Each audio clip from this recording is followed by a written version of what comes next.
प्रधानमंत्री जो भली भाव 2022 मसीह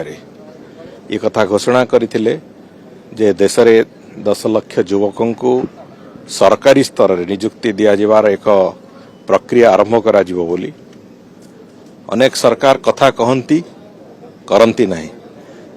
किंतु प्रधानमंत्री मोदी जी जो कथा कहिचंती गत 10 वर्ष शासन काल भितर जहाँ कही से कथा को परिपूर्ण करके देश आगे रखिंट और तार गोटे सीधा सड़क चेहरा भी देश आगे ताको उपस्थापन करिसेंती से दृष्टिकोण को जदि आखि आगे नवा तो 13टी निजुक्ति मेला देश में सरी सारी आज 14तम निजुक्ति मेला आज समग्र देश में होची जो पाखापाखि 71,500 अधिक संख्यार विभिन्न युवक युवती मानू एटी निजुक्ति दबार सरकारी चाकरी निजुक्ति दबार जो प्रक्रिया एभली एक अत्यंत अभिनंदनीय प्रक्रिया आज माननीय प्रधानमंत्री ताको अनावरण कले एवं से धारा रे ओडिशा रे एठी पाखापाखि 450 रु अधिक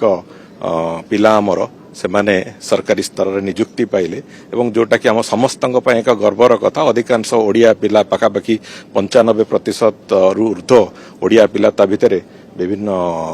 चाकरी रे आज विभिन्न विभाग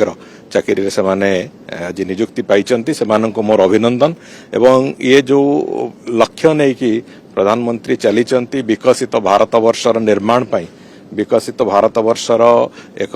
संपूर्ण परिकल्पना पाई जहाँ जहाँ आवश्यक सिथरे ये गोटे प्रमुख दिग एवं आगामी दिन ये निश्चित भाव में एक नुआ दिशा रे भारत वर्ष को लेकिन चलो जो लक्ष्य नहीं कि आम चलीचे भारत वर्ष विकसित हम समग्र विश्व रे विश्वगुरुर मान्यता पाइब निश्चित भाव में ये गोटे प्रमुख कदम ता भितर ये उपस्थापन करिवो एवं से भली दिगरे आमे चलिबा आरंभ करिचे सेतरु निजुक्ति मेला जो कथा माननीय प्रधानमंत्री आरंभ करछन से गोटे सेतरे प्रमुखता नै कि चलिबो